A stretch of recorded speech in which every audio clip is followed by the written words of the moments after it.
Vamos lá.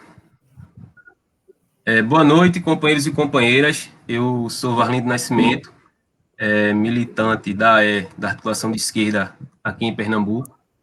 Sou trabalhador metroviário, já fui sindicalista, já fui da direção do Sindicato dos Metroviários. E hoje a gente está aqui dando início, nesse momento, à nossa terceira atividade de formação, né? Nossa terceira live organizada pelo coletivo de formação da Pernambuco.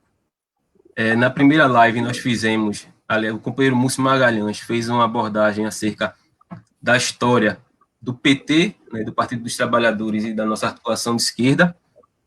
Na segunda live, a companheira Alessandra mediou um debate sobre a questão de gênero, sobre a questão das mulheres, junto com a companheira João Menezes e com a companheira Suelen. E hoje, nessa terceira live, a gente está trazendo aqui a companheira Silvia Fernandes e o companheiro Daniel Valença para discutir um pouco sobre as questões relativas ao novo proletariado, né? Esse novo proletariado na era digital. Hoje a gente vê aí manifestações, protestos, greves dos trabalhadores extremamente precarizados, dos entregadores, né? A gente vive um processo de uberização das relações de trabalho e como é que a gente debate essa questão a partir da perspectiva da exploração capitalista e da perspectiva da proteção aos direitos trabalhistas.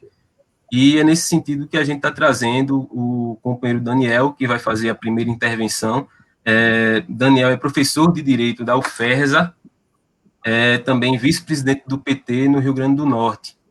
E logo após o Daniel, vai fazer sua fala a companheira Silvia Fernandes, que é assistente social, sanitarista e é também membro da executiva do PT em Salvador, né? Daniel é do Rio Grande do Norte.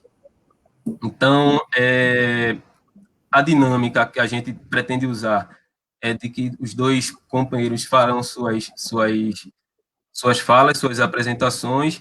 Enquanto isso, eu vou acompanhando aqui no chat os comentários, as ponderações e as perguntas que vocês aí forem fazendo, e a partir do que vier no chat, a gente vai mantendo o debate, mantendo a conversa, pretendemos até às 20 horas, que a gente encerra aqui a atividade, viu? Então, vamos lá, Daniel, vou passando aqui a palavra para você e vamos lá.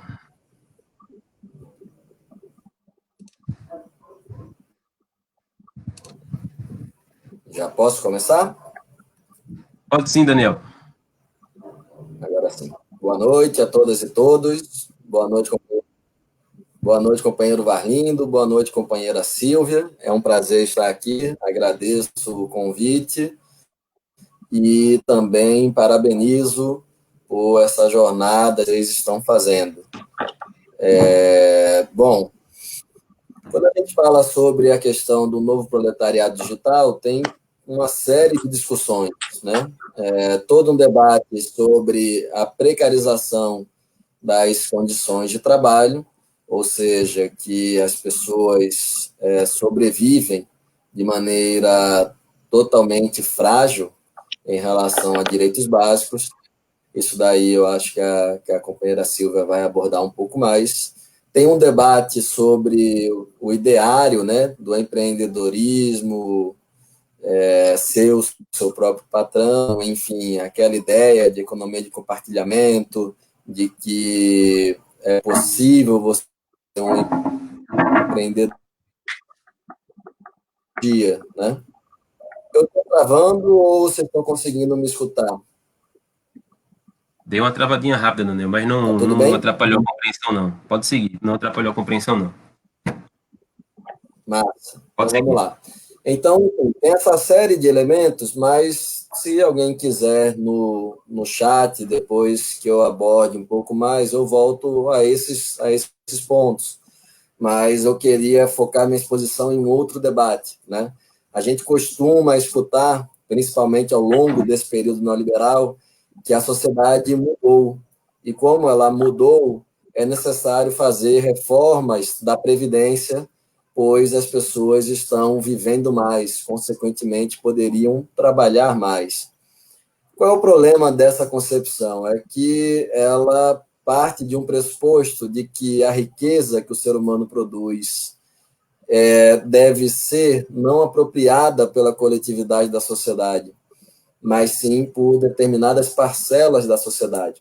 Se é verdade que ao longo de um século a humanidade hoje vive mais, né? Também é verdade que há um século atrás, quando estourou a Revolução Vitoriosa Russa, soviética de 1917, a classe trabalhadora teve acesso à jornada diária de 8 horas por dia. E isso foi também se generalizando pelo mundo afora, principalmente a partir do surgimento da OIT e do avanço da classe trabalhadora organizada. Ou seja, quer dizer que passou-se um século e a classe trabalhadora continua trabalhando o mesmo período. Isto considerando apenas a classe trabalhadora assalariada. Se nós considerarmos esta classe trabalhadora, este proletariado digital, nós vamos ver uma realidade ainda muito mais difícil e, enfim, inadmissível, né? O que isso traduz para a gente? Marx, ele dizia lá no Capital que o capitalismo ele tem algumas regras gerais de funcionamento. Ele chamava de leis gerais do capital, ou seja, tendências a acontecer, né? Expansibilidade absoluta, crises de sobreacumulação, etc, etc, etc. E aí tinha uma lei geral do capital que é fundante de todas, que é o que nós denominamos de mais-valia. A partir desta perspectiva, isto quer dizer que o trabalhador, quando ele executa trabalho na sociedade capitalista, com um meio de produção, ele está produzindo uma determinada riqueza e que esta riqueza, quando volta para si em forma de salário, são coisas desproporcionais. Ou seja, ele produz uma riqueza muito superior ao salário. A consequência é que isto, a médio prazo, faz com que as forças produtivas se desenvolvam, faz com que a tecnologia avance. Quem está aqui nos acompanhando nota que hoje a gente, por exemplo, está, sei lá, trabalhando com pendrive, mas há 10 anos atrás era com CD. Há 20 anos atrás não era nem computador, era, sei lá, fita de videocassete, aquela série de equipamentos que hoje a gente nem lembra. O que quer dizer que a classe trabalhadora, o ser humano, executando o trabalho, ele desenvolve as forças produtivas de uma maneira surpreendente. A consequência é que o mesmo tempo de trabalho para produzir determinada quantidade de riqueza, depois de um certo período, se transforma num tempo muito inferior. Ou seja, cada vez mais você vai tendo uma substituição de trabalho vivo pelo trabalho morto. Ao invés de você ter uma categoria de bancários com 50 mil trabalhadores, você vai ter uma categoria de trabalho, uma categoria de bancários com 1.000 trabalhadores, 500 trabalhadores. Qual é o problema disso? É que, se não estivéssemos numa sociedade capitalista, este desenvolvimento dessas forças produtivas serviriam para que nós trabalhássemos menos e melhor, gozássemos de melhor bem-estar. Como nós estamos em uma sociedade capitalista, este desenvolvimento de forças produtivas faz com que cada vez mais o capital explore a força de trabalho, porque é necessário aumentar a taxa de lucro. Se a gente pegar, por exemplo, uma perspectiva como turismo, né? E aí nós vemos o exemplo do Airbnb. Como é que, em regra, funcionava no ramo turístico? Você tinha lá uma grande empresa que tinha um determinado hotel e quantas mais diárias... eu acho que tem alguém com o microfone ligado, se puder desligar enquanto... só para... que aí perde um pouco aqui a concentração. Então, essa grande rede, enfim, digamos que esse capitalista tinha um grande hotel. Como é que ele produz a riqueza? A partir da ocupação dos leitos desse hotel, né? Dos quartos desse hotel. Quando você tem esse desenvolvimento de tecnologia, você vai começar um outro processo de outro patamar de construção da riqueza. Imagina que com o Airbnb, quem está nos acompanhando, não sei se conhece, mas é um programinha que você procura lá na internet. Eu quero ir, por exemplo, para Pipa, que é um destino internacional daqui do Rio Grande do Norte. Você vai lá no Airbnb e coloca lá, destino Pipa. Vão aparecer ao redor de centenas, talvez milhares de possibilidades de hospedagem pelo Airbnb. E aí, qual é a questão? É que pessoas que detêm casas, apartamentos, etc., em Pipa, vão alugar pelo Airbnb. E o Airbnb vai cobrar uma taxa pelo aluguel dos dias que forem feitos pelo sistema. Qual é a consequência disto? É que essa expansibilidade do capital tomou uma proporção tal que ela alcança tudo. Ela alcança tudo. E aí a pessoa que é proprietária de uma casa, não é mais proprietária de um meio de produção, ela acha que está lucrando a partir do aluguel da casa, mas na verdade quem está lucrando é a Airbnb, não é essa pessoa. Que inclusive a Airbnb sem nenhum meio de produção passa a lucrar em cima de centenas de milhares de milhões de pessoas no mundo afora. Se nós pensarmos no Uber, enfim, aplicativos em geral, tudo isso a gente vai ver a mesma realidade. Você tem um desenvolvimento de forças produtivas sensacional. Esse desenvolvimento deveria servir para trazer bem-estar e direitos para a classe trabalhadora, para a humanidade em geral. E, na realidade, o que acontece é justamente o oposto. De uma hora para outra, é como se não existisse o polo do trabalhador, do assalariado na relação de trabalho. Porque se tira a ideia de subordinação jurídica, se não é subordinado juridicamente, então, consequentemente, não é assalariado, não é empregado, não tem direitos trabalhistas. Mas a essência da produção capitalista não é o que o direito diz que é direito trabalhista. É, antes de mais nada, a relação real, concreta. Ou seja, esses aplicativos estão lucrando do trabalho desta classe trabalhadora. Então, isso é fundamental que a gente consiga entender, que o capitalismo ele desenvolve essas forças produtivas e ele próprio burla o sistema legal que ele próprio criou para ampliar a sua reprodução de capital e para aumentar a exploração sobre a força do trabalho. Por que eu estou colocando isso? Para a gente ter desde já uma dimensão de que é impossível humanizar isso. Eu falei no iníciozinho da minha exposição que Marx dizia que o capitalismo tem leis gerais do capitalismo. Esta é uma delas, que o capitalismo vai ser sempre expansível e sempre se voltará a uma exploração o maior possível da força de trabalho. Então, isto quer dizer que, por mais que nós tentemos humanizar esta relação, necessariamente, a médio e longo prazo, uma relação social de produção capitalista ela é uma relação, antes de mais nada, desumana. É uma relação de exploração da força de trabalho. Ou seja, não tem como humanizar isto, né? Eu falei da história da Previdência porque eu acho interessante as pessoas dizerem que a gente tem que trabalhar mais para poder se aposentar porque a gente vive mais. Essas mesmas pessoas não pensam, mas se a gente produz muito mais, porque a gente tem que trabalhar mais anos. Era para ser o oposto. A gente deveria trabalhar em menos horas e menos anos. Se nós imaginarmos bem, se em 1917 eram 8 horas diárias, era para hoje serem 2. Ou então, ao invés de ser só um descanso semanal, serem 3, 4 dias, 5 dias de descanso semanal. Então, este é um ponto que eu gostaria de destacar. Enfim, não sei, é um debate um pouco mais denso, não sei se deu para ficar muito visível, né? Enfim, compreensível, mas a partir das perguntas do chat a gente pode voltar. Enfim, este é um ponto que eu queria destacar, né? Como desse novo proletariado digital deriva necessariamente dessa perspectiva de uma necessidade do capitalismo de desenvolver suas forças produtivas e, em paralelo, de aumentar a exploração da força de trabalho. que daqui a 10, 15, 20 anos, se estivermos no capitalismo, podem ter certeza que teremos modalidades ainda superiores de exploração dessa força de trabalho.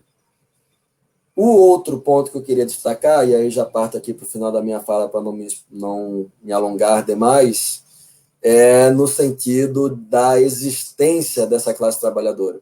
A gente passou aí talvez uma década e meia, 2 décadas, talvez mais, desde o período do neoliberalismo com Fernando Henrique, enfim, foi algo que aconteceu em toda a América Latina, em todo o mundo, que seja nos bancos das universidades, seja no âmbito da política, começou-se a dizer que não existia mais classe trabalhadora, que classe trabalhadora era uma realidade até a década de 80, classe trabalhadora era uma realidade do século XIX, e o que está provado hoje é que a classe trabalhadora existe, porque todos nós aqui, quando acabarmos essa live, vamos tocar em mercadorias, em objetos, todas elas produzidas por seres humanos.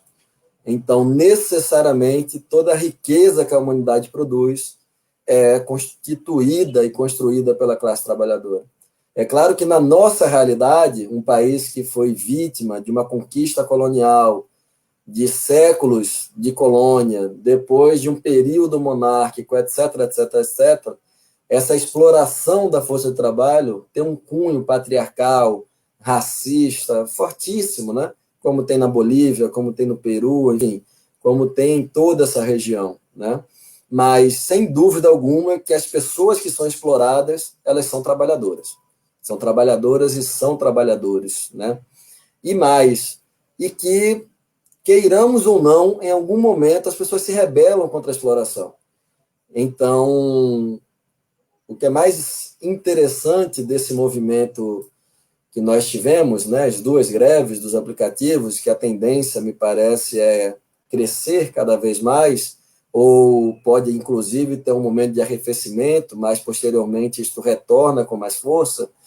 É interessantíssimo a gente perceber isso, como as pessoas sempre achavam que, vocês ficam falando de trabalhador de sindicato, mas a pessoa está ali, né, naquela realidade. Ora, essa realidade é a realidade de trabalhador e de trabalhadora. Aonde as pessoas compreenderam melhor isto, por exemplo, o Sindicato da Educação de Sergipe. A direção do sindicato começou a fazer aliança política com a categoria, ceder a sede do sindicato para que os trabalhadores e trabalhadoras carregassem os seus celulares. Se um objeto de trabalho básico dessa categoria é o celular, tem uma coisa mais elementar do que você ceder um espaço para que essas pessoas carreguem seus celulares, para que tenham acesso a banheiros, tenham acesso a descanso. E se você puder fornecer apoio jurídico para que criem associações, enfim, que se organizem, fazer formação política, etc., etc. Mas o que houve em São Paulo, enfim, no Brasil todo, eu citei um caso específico de como trabalhadoras e trabalhadores que já são organizados podem contribuir para a organização dessas categorias que estão se organizando, e poderia citar várias outras categorias, né? Mas o que houve foi uma verdadeira sublevação. As pessoas estão cansadas, as pessoas estão esgotadas. Chega algum momento que a exploração é tão grande que as pessoas conseguem quebrar esta ideologia, né, que eu citei no início dessa exposição, e conseguem organizar a luta política. A questão é como nós aproveitamos essa energia, esta sublevação, e transformamos isso numa plataforma política por conquistas parciais, direitos trabalhistas, melhores condições de pagamentos, etc., etc., mas também colocamos, olha, é impossível superar essa relação de exploração se não superarmos o próprio capitalismo, que é, na verdade, o que deveria ser toda luta nossa. Nenhuma luta nossa nós deveríamos fazê-la sem debater que isto é insuperável de maneira profunda, de maneira radical, em uma sociedade capitalista. Ou seja, aproveitar esta energia e tentar transformá-la em algo muito maior. Não quer dizer que isto virá, mas tudo é um processo de luta de classe, e é nesta luta que trabalhadoras e trabalhadores apreendem e compreendem o mundo a partir do seu olhar, e não mais do olhar da mídia, da igreja, da família, sejam eles quais forem, mas é a partir do seu olhar enquanto pessoa que está participando da luta. É isto que faz com que ela consiga compreender, aprender tudo isto e, inclusive, buscar transformá-lo, né? Bom, eu coloquei apenas aspectos iniciais aqui para a fala, vou ficar aqui à disposição no chat para as perguntas. Agradeço novamente o convite e acho, como coloquei no início, que é fundamental esses momentos de formação política e principalmente com um tema central e muito atual como este, que é a classe trabalhadora que atua com os aplicativos, enfim, com essas tecnologias, enfim, essa economia de compartilhamento. É isso. Obrigado, companheiro. Estou à disposição.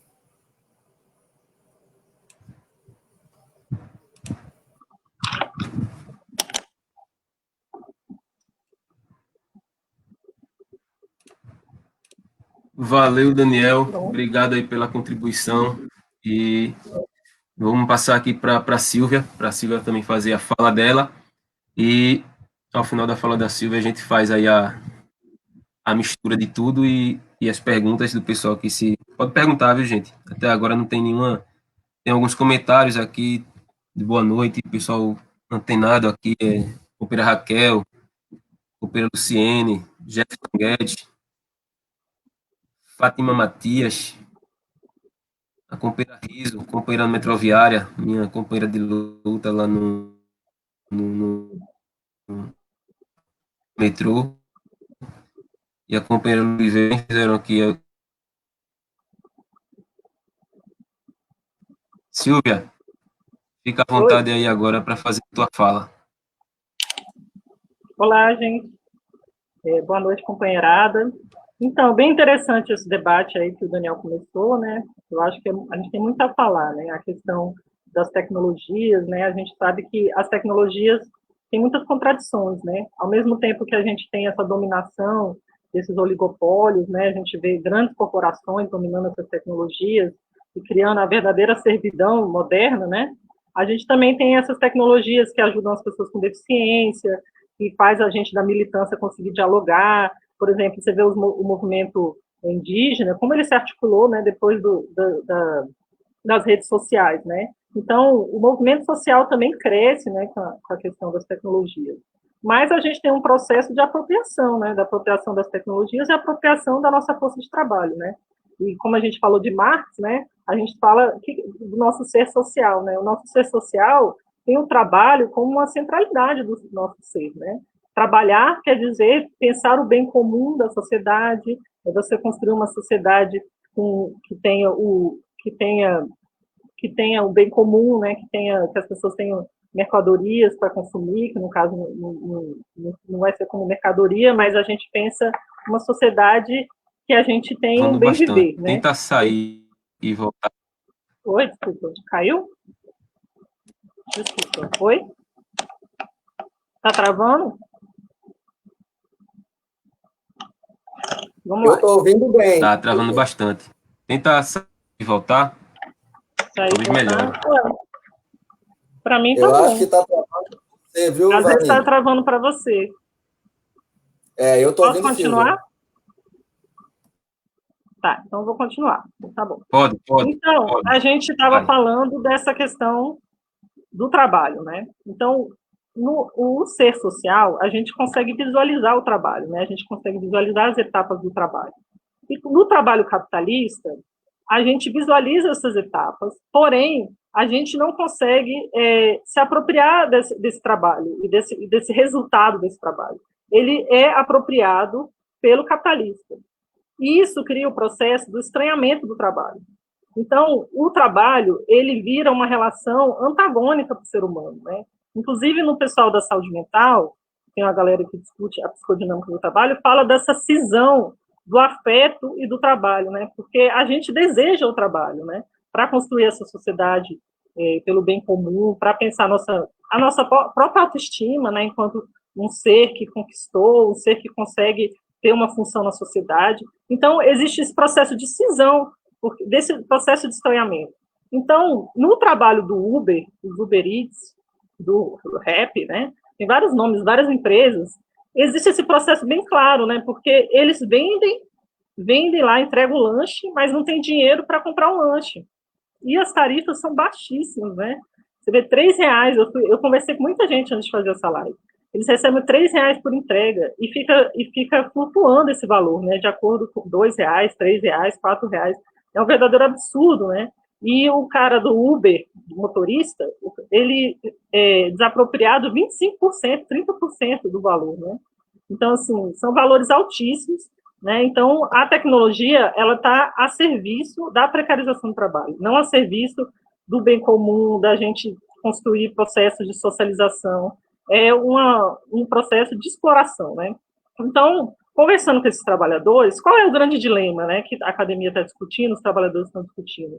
Esse mito da autonomia, porque fala-se que o trabalho é autônomo, ou coloca-se que não existe um processo de relação trabalho empregador-empregado. E ela existe, porque todo trabalhador sabe que a Uber Eats, a Rappi é seu patrão.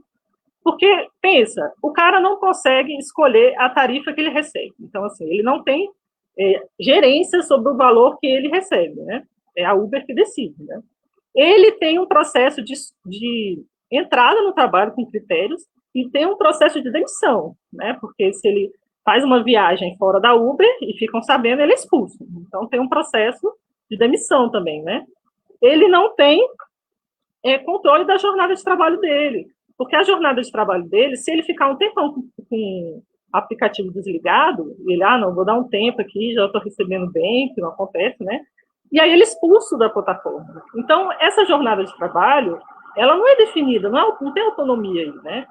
Também tem um processo da desobrigação da empresa totalmente, né? Na questão do trabalho, da previdência, todos os direitos, né? Então, é muito sofrido esse processo de trabalho. E essas tecnologias, elas estão ao serviço dessa visão monopolista, dessa visão desses oligopólios que buscam o lucro a todo preço. Aí vamos falar sobre os impactos sociais sobre isso, né? Quem que está recebendo essa carga desse impacto social? É o SUS, né? Porque a gente não tem acesso a essas listas de trabalhadores. Quem são esses trabalhadores? É uma lista secreta. O Ministério do Trabalho, que nem existe mais, ele não tem acesso. Quem é essa categoria que tem... A Uber é a maior empresa que emprega no Brasil. Pensa aí, qual outra empresa emprega o tanto que a Uber emprega? É a maior empresa do Brasil. E a gente não tem acesso a esses trabalhadores para fazer um trabalho de prevenção, de promoção da saúde. E é uma empresa que também se desresponsabiliza porque ela não tem uma equipe de medicina do trabalho, uma equipe de saúde ocupacional, como todas as empresas são obrigadas a ter, porque ela não cumpre regra nenhuma. E ela usa todo o processo da estrutura urbana, né, as rodovias, todos os processos, sem pagar imposto nenhum para o município, né? Então, assim, é um verdadeiro absurdo, né? A gente for pensar esse processo de desregulamentação geral do trabalho e que chega nos países desrespeitando as leis trabalhistas, sem compromisso social nenhum, assim, pelo menos para pagar imposto, né? Porque essa empresa não tem mesmo, mas pelo menos para pagar imposto. Então, a gente fica com o SUS sem conhecer essa população, então só chega quando já está no processo de agravamento. E aí vamos falar dos processos de adoecimento, né? A gente precisa pensar muito, né? O estresse ocupacional, burnout, as próprias doenças cardiovasculares, que são um processo muito ligado à saúde mental, a violência, né? Pensa o pessoal que trabalha com bike aí, as mulheres, inclusive, têm hora de toque de recolher, né? Então, a gente pensar esse processo sofrido do trabalho, né? Que é para as pessoas que não têm esse reconhecimento, né? Então, a gente está discutindo hoje que a gente está em novas categorias, né, colocadas nos países aí, é um processo mundial, não é só do Brasil, que está com uma construção da profissão social do início do século XIX. É isso que está sendo colocado. Então, é um processo muito complicado, porque a gente tem que pensar toda a dinâmica de resistência, porque é toda uma dinâmica nova que os sindicatos anteriores não conseguem responder.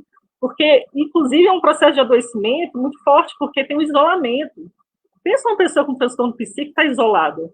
Então, essa dificuldade de fazer liga entre os trabalhadores, de se organizar, de não ter proteção nenhuma. Então, por exemplo, não tem auxílio acidentário do INSS, né? Então, por exemplo, a pessoa foi morta aqui em Salvador, não é acidente de trabalho. A pessoa pega Covid, não é acidente de trabalho. Então, assim, é um processo de proteção muito cruel, então é um desafio muito grande para a esquerda, para a gente conseguir organizar as pessoas, assim, aí a gente ter um processo de diálogo com essas pessoas, e entender que as pautas, elas estão, as pautas da desproteção total, do início do século XIX, de não ter direito à sindicalização, de não ter direito a equipe, a uma proteção, inclusive uma pauta que é bem importante do movimento das bikes, né? Eles, trabalhadores de Uber Eats, né, ligados ao ramo da alimentação, que eles querem pontos de apoio que eles possam tomar banho, carregar o celular, esquentar a marmita, ir no banheiro, porque os relatos desses trabalhadores sobre os processos de assédio no trabalho, inclusive, da Uber não ligar, eles ligarem para explicar, olha, o refrigerante não veio, mas o cliente, ele reclamou, e aí quando ele reclamou, era para a empresa, era para o restaurante, não era para mim, eu fui punido. Então, assim, esse processo de punição muito cruel, os trabalhadores não têm diálogo com essa empresa, e eles são muito maltratados também, não consegue, vai num restaurante, não pode sentar, o povo de shopping que expulsa eles, não pode usar o banheiro. Então, é um processo de trabalho muito degradante, a gente fala do precariado, né? E, ao mesmo tempo, essa resistência ela é bem complexa. Então, a gente tem que dialogar e fazer essas construções, esses fóruns, associações, cooperativas, tem várias ideias, né, que as pessoas estão começando a construir, os movimentos estão crescendo mesmo, e é uma tendência de crescimento, e pensar resistências. E quando a gente fizer essas formulações, cada vez mais que estamos fazendo, vai ser um processo global. Então, a gente fica, mas fica esse fatalismo, não vai dar certo, a nossa legislação não consegue dialogar, o nosso sindicato não consegue dialogar, mas a partir do momento que a gente consegue, é uma luta global, e os trabalhadores sabem que o patrão deles é a Uber, sabe que é o rap, sabe quem são os patrões deles. Então, é importante a gente dialogar sobre isso, eu acho que esse tema é muito atual, e a gente precisa falar sempre sobre isso, porque está sempre muito complexo, está sempre mudando, e esse é o desafio da esquerda hoje, é falar desses trabalhadores sem direitos, na precarização do trabalho, sem proteção social nenhuma. É isso, obrigado, vamos abrir para as perguntas, quero ouvir o Daniel mais, e depois quero falar mais também.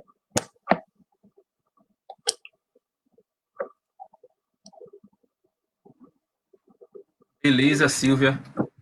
Valeu aí pela contribuição. Chegaram algumas perguntas aqui no chat. Uma da companheira Luciene, que é direcionada a Silvia. Ela coloca aqui: boa noite, Silvia. Como o novo proletariado pode tensionar por direitos em tempos de tecnologia? Muitas vezes a exploração e a precarização,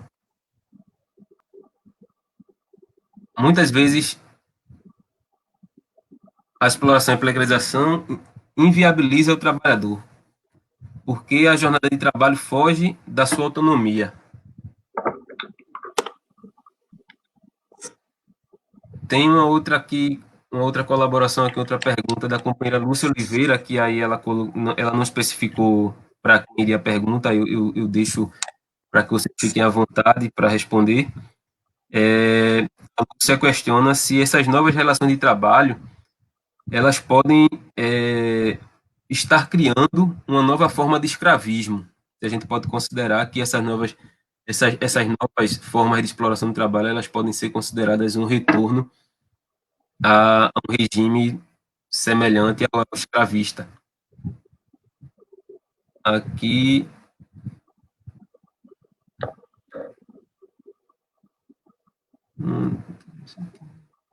são essas duas perguntas que tem por enquanto. E aí eu deixo para vocês aí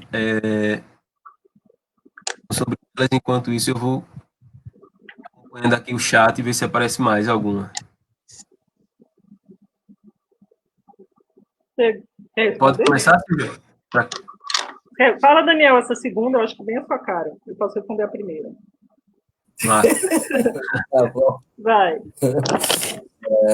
Vou mandar boa noite aqui para a Fátima, estou vendo que ela está acompanhando a gente. Fátima, militante do Movimento Nacional de População em Situação de Rua. Mando um abraço para o movimento. E, bom, eu acho que não só uma escravidão moderna, mas a gente lembrar também que capitalismo é escravidão, né? E com isso não estou diminuindo nem minimizando o que foi o fenômeno da escravidão, não é isso. Estou dizendo que enquanto estivermos no capitalismo, o trabalho humano ele será sempre explorado como sendo uma mercadoria. A consequência é que sempre se fará com que o valor, a retribuição pelo trabalho seja apenas o necessário para que esta mercadoria mantenha-se viva, ou seja, para que as pessoas consigam sobreviver e continuar trabalhando. Tem aquele debate, né, que na Constituição, no artigo 7º, é dito que o salário mínimo deve atender a isto, aquilo outro, tal, e no final não atende a nada daquilo. Pois é, porque o que está previsto na Constituição é o oposto do que está previsto nas leis de funcionamento do capitalismo. Então, por mais que a Constituição enumere que é direito de trabalhadores e trabalhadoras, a educação, a saúde, a moradia, enfim, toda aquela série de direitos que está lá previsto, no mundo real, nas relações competitivas capitalistas, a força de trabalho se regula a partir dessa perspectiva. É só a gente lembrar que no governo Lula e Dilma, o salário mínimo tinha reajustes que eram o somatório do crescimento do PIB mais a inflação. Com isso, a gente conseguiu sair de um salário mínimo que era só R$ 200 para, enfim, não me recordo quanto estava no último ano da Dilma, em 2016, mas deu um salto significativo e desde lá que o salário mínimo não tem mais esses reajustes. E eram reajustes muito pequenos, a gente precisaria de 40 anos nessa proporção para conseguir realmente fazer com que o salário mínimo garantisse as condições mínimas de bem-estar da classe trabalhadora, né? Mas como eu falei na exposição inicial, a gente está ainda em um outro processo, em que o capital ele gera mais-valia e ele se reproduz sem assalariar. Como a Silvia colocou, as pessoas não são nem assalariadas, as pessoas recebem 3, 5, 7 reais pela corrida, enfim. Então, pela corrida, pelo dia de trabalho, etc, etc. É um nível de exploração impressionante, né? Impressionante. E que corresponde àquilo que já era algo que Marx e Engels trabalhavam, que era quanto mais o capitalismo se desenvolve, mais ele concentra a riqueza de um lado e mais ele explora o trabalho humano em proporções totalmente inacreditáveis, sem precedentes, do lado oposto. Quem acompanhou aí as notícias ao longo do dia de hoje coincidem com as notícias que saíram na semana passada e nas anteriores. Os bilionários do mundo estão cada vez mais bilionários. Tem bilionário, o dono da Amazon, que vai se transformar em trilionário durante a quarentena. Ou seja, estamos perdendo 100 mil vidas, porque pela lógica capitalista não pode haver isolamento, porque a produção e a reprodução do capital não pode parar, mas as pessoas estão virando trilionários. Então, é uma coisa que só faz sentido na sociedade capitalista, né? Então, concordo com a Silvia, a gente tem que pensar em todas as maneiras possíveis e impossíveis de contribuir para a organização, para a luta, né, da categoria e transformar isso numa luta maior, né? Como eu tinha falado no início.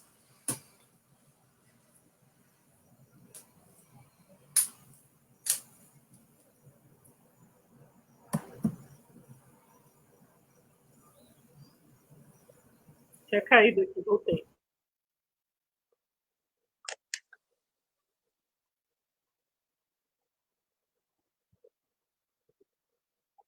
Oi? Eu te escuto, Silvia. Não te vejo. Isso, Silvia. Mas, O áudio está chegando. só me lembra a primeira pergunta aí para responder. Era Vou ler de como se novo aqui para organizar, você. Vou ler de novo aqui. Boa noite, Silvia.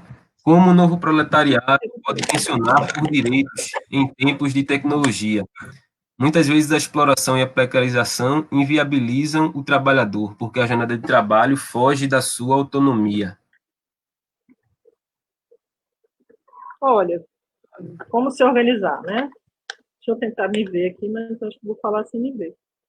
Melhorar. Posso falar no escuro mesmo, então? Sem me ver? Estou tentando me enxergar aqui. Enfim, vou falar. Vai que melhora, né? Olha, não tem uma fórmula, né? A gente está experimentando, né?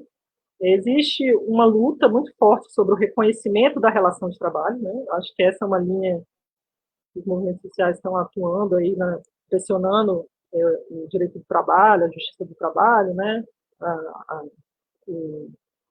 Os tribunais superiores, né? Para esse reconhecimento da relação de trabalho, né? Alguns trabalhadores são mais organizados em alguns países, né? E estão tentando lutar por isso, né? Alguns países colocam regras para a Uber, conseguem taxar mais a Uber, tem alguns países que a Uber não conseguiu entrar, né? Então, assim, existe um processo de fazer que esse grande oligopólio ele ceda, né? Porque a gente luta pelo socialismo, ao mesmo tempo que a gente luta pela mediação para que essas empresas, a gente consiga, dentro desse estado complexo que está a serviço do capital, ele consiga ceder e a gente consiga vitórias dentro dele, pelo menos para a gente sobreviver e continuar na luta. E é a discussão da classe em si, né? A gente, nesse processo da luta, a gente se reconhece enquanto classe trabalhadora e reconhece que nesse estado a gente precisa se superar. A gente precisa construir uma nova sociedade, tomar esse estado e construir uma nova sociedade, né? Então, assim, nesse processo de luta, a gente também tem esse processo de consciência, né? E aí, as articulações são, nessa discussão que eu coloquei, pela luta do reconhecimento, aí se tivesse reconhecimento dos direitos do trabalho, os direitos da previdência, e da saúde do trabalhador, eles são reconhecidos, né, no processo da justiça de cada país. Acho que agora eu vou aparecer. E também tem a discussão das cooperativas, né? Tem muita gente construindo esse processo de cooperativas, construindo aplicativos próprios. Não sei até que ponto isso consegue disputar, mas é uma iniciativa interessante também. E como eles começaram a se articular, aqui no Brasil, eu sei que os entregadores tiveram esse processo da entregadores antifascistas, começaram a organizar em todos os estados esse processo dos entregadores antifascistas, viram essa possibilidade de construir processos de greve nesse processo da pandemia, que tanto para o Uber, tanto para os entregadores, precarizou muito o trabalho, as tarifas diminuíram, essas empresas fizeram promoções aí, que eles receberam bem menos, os funcionários aumentaram muito, então a reserva de mercado aumentou muito, né, a reserva industrial aí, exército industrial, o exército de reserva aumentou muito, então as tarifas estão abaixando, né? Então, assim, é um processo complexo, não tem regra. Tem que lembrar o início do século XIX mesmo, gente. Ou, início não, final do século XIX. Que as pessoas não tinham direito nenhum, e elas foram aprendendo, era sindicato, e as pautas são muito daquela época, né? Muita pauta da saúde do trabalhador, né? E outra coisa, as pessoas fazem vaquinhas, as pessoas se juntam. Você tem um álcool em gel, eu tenho, me dá arruma aí. Um cara aqui que fez máscara e vendeu mais barato para todo mundo. Então, tem esse processo das pessoas se auto-organizarem para sobreviver na pandemia, né? Então, você vê pautas, assim, bem da saúde do trabalhador, bem da construção de jornada ainda, né? Nos Estados Unidos, não sei se vocês viram na imprensa, que o Uber lá, a jornada é de 12 horas, a jornada mínima. Não sei se é 12 ou 14, tem que conferir. Mas, assim, essa construção de jornada e de regulamentação de jornada alta, né? Então, a gente está na pauta bem atrás, né? Está na pauta daquela época que a gente não tinha direito de proteção social nenhuma, né?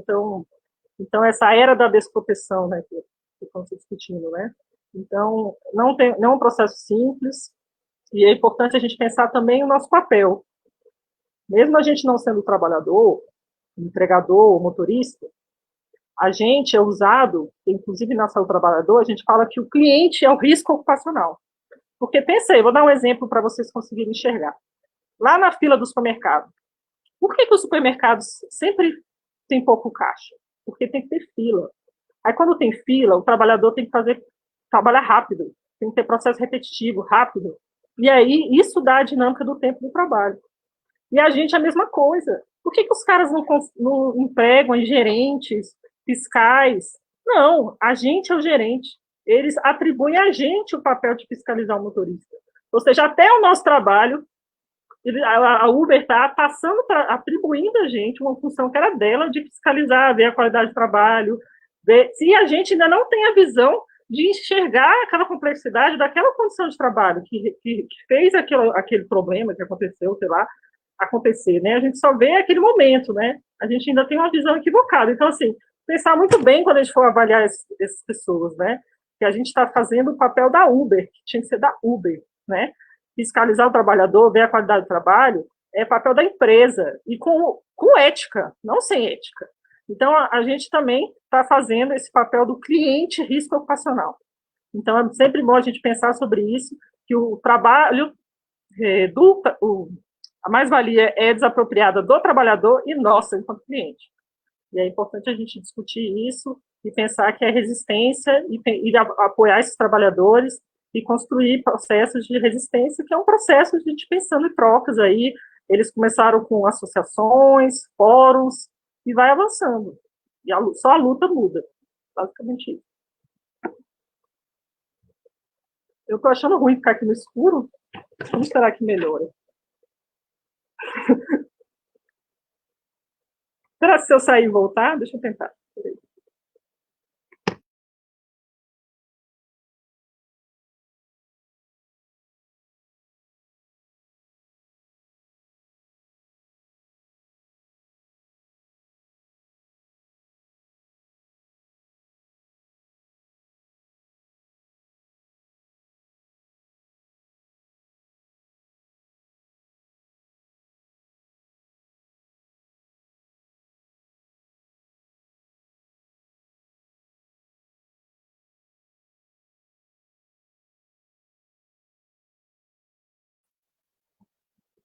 Não adiantou.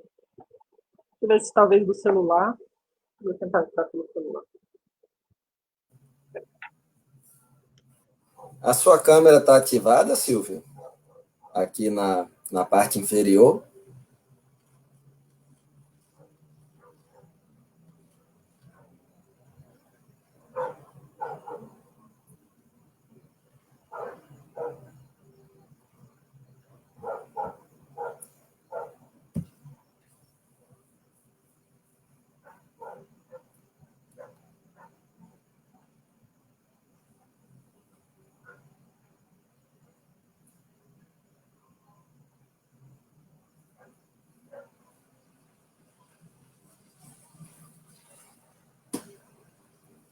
Varlindo, você está com o microfone desligado.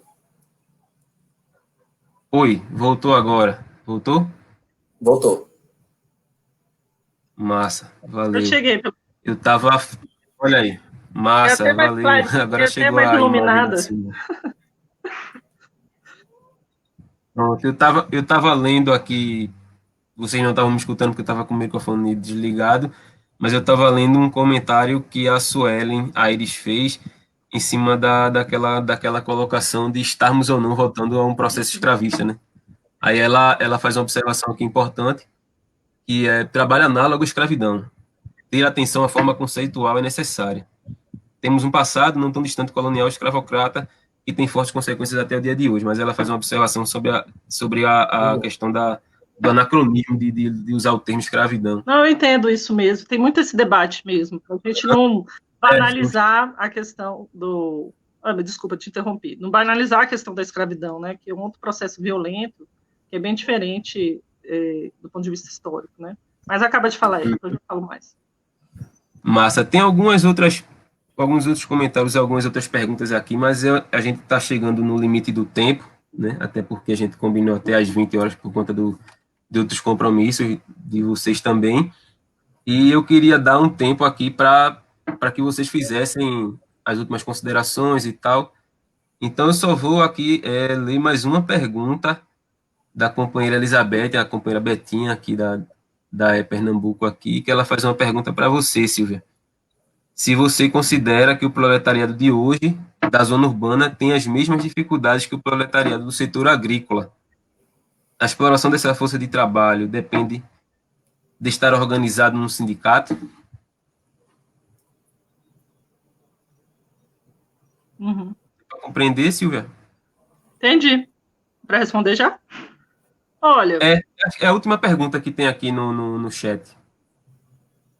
As formas de se organizar, elas podem ser várias, né? A gente não se organiza só pelo movimento sindical. às vezes Movimento Sem Terra, outros movimentos, né, inclusive com pauta do trabalho. Mas, assim, o movimento sindical, ele tem uma dinâmica de questionar e de pressionar a resistência no trabalho, né, e meio que fazer conflito na relação capital-trabalho. Então, isso é muito central para um processo revolucionário, né? Você ter um proletariado organizado, né? Filiado em sindicato. Aí, filiação é de menos, mas organizado na referência sindical, né? Então, tanto urbano, tanto rural, né? Eu acho que são como os comunistas, né? A luta do campo e da cidade, né? Sempre isso foi no processo russo, né? Isso tem vários exemplos históricos, mas o sindicato, ele é importante, porque ele constrói essa resistência, né? Esse questionamento do capitalismo lá na produção, né? E no setor de serviço também, que é um setor de consequência também dessa relação de fábrica, né? Então, assim, é muito difícil isso serve para partido político também, gente. Eu vou falar isso, mas nem todo mundo aqui, não sei se é do PT ou de outro partido. Uhum. A gente, para pensar um processo revolucionário, tem que ter partido político. Não tem como. Você tem que disputar o poder. E disputar o poder não é um dia só, vamos lá disputar o poder. É um processo de disputa do poder. Para dizer para esse Estado que ele precisa perder poder. Esse Estado que está hegemonizado pelo capital e pelos empresários, esses empresários precisam perder poder cotidianamente. Perder poder dentro dessa construção de políticas, é perder poder no Congresso, é perder poder na disputa da cultura, a disputa de consciência da sociedade, né? E é um processo casado também na construção de um novo ser social, de uma nova relação societária. Então, por isso que é importante a gente falar sobre o racismo, por exemplo, porque quando a gente for pensar, o que esses caras, entregadores, eles passam? Será que o cara que é expulso do banheiro, que não pode usar o banheiro, que não pode sentar no restaurante para esperar descansar, essas pessoas aqui são negras, entendeu? Esses trabalhadores são negros, eles sofrem do processo da precarização do trabalho e sofrem o racismo. E eles sabem disso. E as mulheres, elas não podem ser entregadoras à noite, porque elas têm toque de recolher. E a violência contra a mulher é uma realidade da questão social. O racismo é questão social. Então, a gente precisa construir uma nova sociedade e ter o compromisso dessa desconstrução desses processos do patriarcado, do processo do racismo. Então, essa luta é sempre conjunta. Ela não é uma maior que a outra. Às vezes, a gente se perde nesse debate. É uma maior, uma menor. A gente sempre tem que... Lógico que nem toda a esquerda compreende essa questão da importância da construção do socialismo em outra sociedade. Mas nós, da esquerda petista, comunistas, socialistas, a gente precisa dizer que esse debate é casado.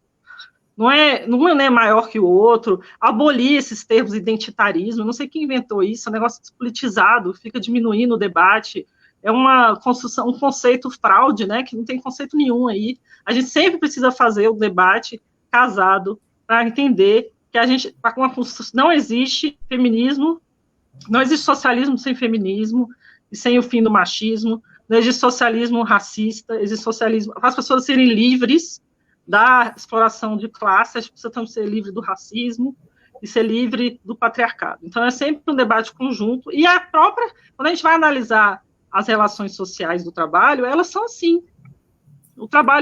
A divisão sexual do trabalho é assim, ela tem um aspecto do machismo sempre, o tempo todo a gente é questionado no nosso ambiente de trabalho, qual é o nosso papel social, qual é o seu papel social, o que você está fazendo aí? Onde é que... Não tem uma liberdade, entendeu? Então, falar de liberdade, falar de autonomia, é reconhecer esses seres sociais, e essas prisões que eles vivem, e esse sofrimento, porque é sofrimento também, a negação da sua existência, a negação de você poder cumprir o papel que você quer, que seja livre, de que seja um papel transformador na sociedade, mas quando você é diminuído, desumanizado, colocado como objeto, né? Então, assim, essas lutas são casadas e cabe a gente da esquerda socialista, né, fazer esse debate casado bem politizado para dentro do nosso partido. Essa é a minha opinião. Acabei entrando em outra pauta, mas peguei o gancho da Suelen aí. Tá massa, Silvia. Importante é a gente falar o que é preciso que seja falado, né? Assim, acho que a gente está chegando no tempo e eu só queria agradecer aí a vocês e passar para que vocês façam uma última fala, né, para encerrar a atividade, mas eu vou cometer um enxerimentozinho, como a gente chama aqui em Pernambuco, Eu já falei muito, pode ser só o Daniel. Enquanto vocês falavam, eu estava raciocinando, tentando administrar aqui a plataforma, que é o que eu não tenho muita familiaridade, mas a gente vai aprendendo, e pensando, né, nas formas como a gente pode intervir para que a gente mude essa realidade, para que a gente construa uma percepção do ponto de vista do trabalhador sobre aquilo que afeta a ele e que muitas vezes a gente, por exemplo, a coisa mais natural do mundo é pegar um Uber, conversar com o motorista do Uber, tentar mostrar a ele a condição de exploração a que ele está sendo submetido, e ele não consegue enxergar que trabalhar 16 horas por dia é ele ser explorado. Ele continua percebendo que aquilo ali, continua compreendendo que aquilo ali é uma forma de liberdade, dele trabalhar a hora que ele quer. Mas ele não está trabalhando a hora que ele quer, ele está trabalhando a hora que ele necessita para se manter, né, para reproduzir a sua força de trabalho, para garantir os recursos necessários a reproduzir a sua força de trabalho. E por isso que ele trabalha 16 horas, porque se ele pudesse trabalhar 5, ele trabalharia 5, porque ninguém é idiota a esse ponto de trabalhar a troco de nada, né? Então, a gente precisa disputar essa hegemonia, né? Disputar formas de que as pessoas compreendam o que de fato acontece com elas, e não simplesmente elas ligarem a televisão e verem uma propaganda de banco, e o banco praticamente oferecendo uma corda para o cara se enforcar, e ele achando que aquilo ali é um privilégio, que o banco está oferecendo uma linha de crédito, isso ou aquilo, e assim por diante. Mas eu acho que o objetivo aqui era pegar a percepção de vocês, a fala de vocês aí, e eu passo para que vocês deem a última palavra de vocês aí, já agradecendo a atenção e aí a disposição para contribuir aqui com essa atividade nossa. Então, passo para ti, Daniel, para tu fazer a tua última fala, e logo depois a gente encerra com a Silvia, beleza? Massa. Varlindo, queria aproveitar e chamar quem está aqui nos acompanhando, que eu e outros colegas estamos fazendo um curso Marxismo e Mundo do Trabalho, com transmissão pelo YouTube. Quem quiser acompanhar, a segunda aula vai ser quinta agora, de 7 às 9 da noite. Perfil Daniel Valença, Valença Cedilha igual ao seu Valença, tá com retransmissão por lá, né? Pela sala Zoom, retransmissão por lá. Queria agradecer pelo convite, né? Foi um prazer estar aqui, foi bem rapidinho, já passou, nem começamos a debater, já terminou, mas agradeço muito pelo convite e acho que é fundamental, né? Se a gente pegar o que aconteceu de 2016 para cá, na minha opinião, o golpe de Estado de 2016 é um golpe do capital contra o trabalho. É um golpe que eles, logo após, aprovam a emenda constitucional 95, aprovam a reforma trabalhista, aprovam a reforma da Previdência. Tudo isso estava lá naquele texto que o PMDB apresentou para Dilma, chamado Ponte para o Futuro, que nada mais era do que o capital avançar sobre direitos trabalhistas e sobre as condições de sobrevivência da classe trabalhadora. Se você tem uma emenda constitucional 95, você tem menos dinheiro para a saúde, você tem menos dinheiro para a educação. Quer dizer que da riqueza total que nós estamos construindo no Brasil, uma menor parte dela está vindo para o bem-estar das amplas maiorias, e uma maior parte dela está indo para o mercado financeiro, para os grandes capitalistas, etc. Então, só um jeito, se a exploração, se ela é coletiva, só um jeito de superá-la, que é também a organização coletiva. Então, como o Silvia falou, é o sindicato, é o partido, é o movimento social, etc., etc. Eu reforçaria que sindicato e partido continuam sendo muito centrais e fundamentais. Muito centrais e fundamentais. Imaginem se nós não tivéssemos, pelo menos, uma bancada de esquerda aguerrida na Câmara e no Senado uma hora dessa. O Fundeb, por exemplo, ele teria perdido, né? A renda básica seria R$200, não seria R$600, enfim. Então, não dá para cair no erro que a maioria do PT caiu nessas últimas 2 décadas, de achar que é possível transformar o país sem ruptura, sem conflito, e apenas de maneira institucional, fazendo a luta só no interior das instituições, mas também não dá para nós fazermos a luta desconsiderando essa luta no interior das instituições. Então, na minha opinião, é organizar-se no partido, no sindicato, no movimento social, nas entidades, etc. Também disputar essas eleições, disputar para vencer, mas não só disputar para vencer, mas especialmente transformar esse período eleitoral que a gente vai ter em um momento de debater com a população sobre o genocídio que o governo Bolsonaro Mourão está fazendo e que não há outro caminho bom para a classe trabalhadora se não for a derrubada do conjunto desse governo. Então, aquela ideia de frente ampla, em que a gente se alia com todo mundo, inclusive aquelas pessoas que estão derrubando o nosso direito à aposentadoria, nossos direitos trabalhistas, e que querem, na verdade, domesticar Bolsonaro e não derrubá-lo, essa ideia aí, para nós, é extremamente equivocada. Então, eu terminaria dizendo isto. É um momento muito difícil, é um momento histórico em que a humanidade produz riqueza de uma maneira sensacional, mas, ao mesmo tempo, a sua apropriação é feita de uma maneira absurdamente concentradora e que a única alternativa para solucionar isto não é convencendo moralmente as pessoas, não é rezando, é fazendo luta política. E aí, luta política a gente faz coletivamente, faz nas organizações da classe trabalhadora e disputa contra os que são os proprietários para tentar transformar, né, essas relações de produção, mas também o próprio Estado, e mudá-lo para algo democrático, em que as pessoas realmente participem da gestão das coisas e não seja apenas esse Estado que nós conhecemos, que serve à letalidade da população negra, que serve a mais violência e mais acumulação capitalista. É isso, agradeço muito a todos e todas, companheira Silvia, pessoal da de Pernambuco, parabenizo a iniciativa e sugiro a quem estiver acompanhando essas lives, curtir a página, compartilhar, posteriormente, quando for ver as próximas lives, tentar sempre comentar, curtir, compartilhar, que assim a gente faz com que mais pessoas tenham acesso a debates tão importantes para nós, né, trabalhadoras e trabalhadores. Janiete está aqui, um cheiro, viu, Janiete? E quem for de Natal, do Rio Grande do Norte, enfim, sábado, 3 da tarde, desculpa, vou fazer outra propaganda.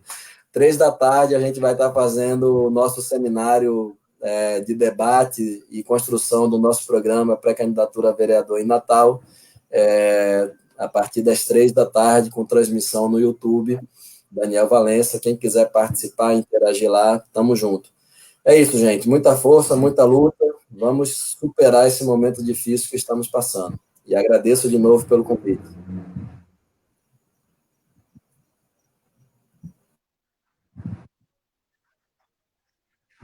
Oi, agora sou eu, né? Olá. Valeu, Daniel. Silvia? Tá. Agora as considerações. Suas últimas palavras. Eu já falei. Oi? Isso. Eu já falei bastante, mas eu acho que a última coisa. Tá, a última coisa que eu queria falar é para a gente se reinventar mesmo. Eu acho que tanto não tem fórmula pronta para a gente pensar a organização desses trabalhadores em condições de trabalho que a gente não está acostumado, né? A gente já estava em outra realidade social, né, de direitos.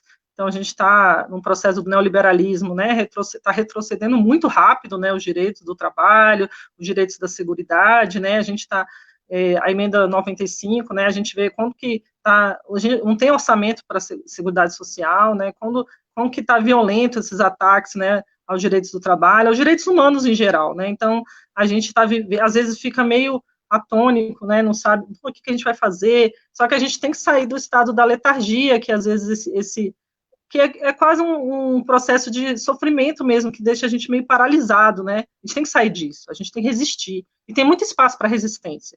Porque crise abre oportunidades.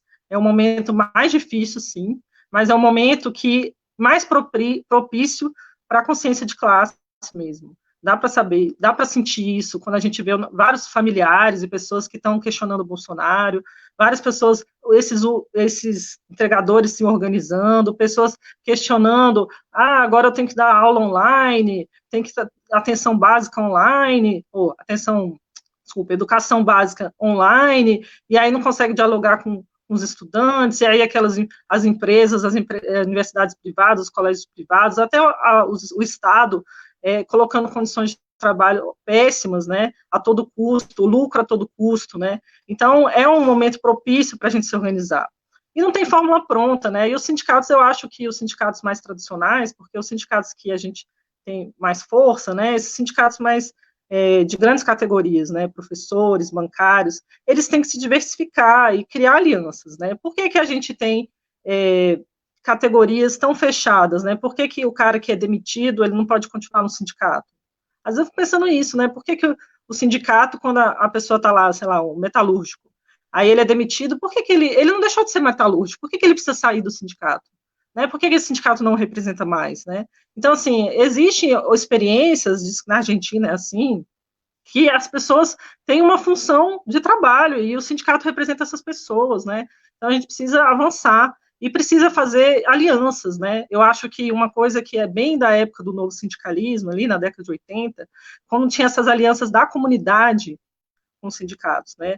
Então, assim, você via os bairros no interior de São Paulo, em São Paulo, que faziam greve junto com os trabalhadores, né, faziam luta urbana, né, então, assim, é o momento da coesão comunitária, né, da gente, no sentido de a classe trabalhadora se enxergar no território também, né, fazer produção de saúde no território, né, se ajudar, às vezes, não ter o assistencialismo é uma prática de corrupção, uma prática de você construir uma relação de dominação do outro. Mas quando você ajuda um vizinho, vocês constroem processos de resistência no território, isso aí não é assistencialismo. Isso aí é o que o pessoal fazia na Revolução Russa, que os revolucionários chegavam nas casas das pessoas e comiam, e eram ajudados, entendeu? Então a gente precisa fazer uma construção no território, precisa ter sindicatos com pautas mais amplas, aliança entre os movimentos sociais. Eu penso que a gente precisa avançar e ter vários movimentos como aliado. A gente discute a centralidade do trabalho e dialogar com esses outros movimentos. Nem todos os movimentos têm essa pauta, mas pode ter, entendeu? Porque o movimento de mulheres hoje, nem todos os movimentos de mulheres fazem a discussão do processo da luta de classe. Outros fazem, e às vezes outros podem ser convencidos de fazer, assim como o movimento negro, o movimento LGBT, e tem muita gente que a gente afasta porque não quer avançar em outras pautas, entendeu? Tem muitos trabalhadores que têm uma discussão muito corporativa e muito antiquada, no sentido do marxismo, que nem era um marxismo que a gente acredita, né? Às vezes é um debate que, às vezes, que não quer ceder poder, né? Não quer fazer o debate das mulheres, não quer fazer o debate do povo negro, que tem pautas revolucionárias de questionamento da coerção policial, do extermínio da população negra. Então, isso tem que ser pauta do sindicato dos trabalhadores, e está no nosso partido, né? Porque o partido não é nada sem o movimento social. E nem o movimento social é nada sem o partido, porque eles se retroalimentam. Então, eu penso que esses são os desafios. Eu acho que a gente da esquerda socialista, petista, precisa avançar no debate, precisa se organizar mais e disputar consciência dentro do partido também, e se organizar e disputar poder, porque a gente tem que falar, disputar poder em todas as esferas. É isso, muito obrigada pela oportunidade. Obrigado, Silvia, obrigado, Daniel. A gente vai encerrar agora. Só a última palavrinha, essa nossa atividade ela vai estar disponível nos repositórios da Articulação de Esquerda, tanto no Facebook quanto no YouTube da Articulação de Esquerda Pernambuco, no canal do YouTube. Então, vamos lá encerrar, né, com a nossa... Quer falar algo, Daniel? Não, só dá tchau. Beleza. Então, tchau, até mais, e fora Bolsonaro, fora Mourão e fora todo esse governo cabuloso. Valeu!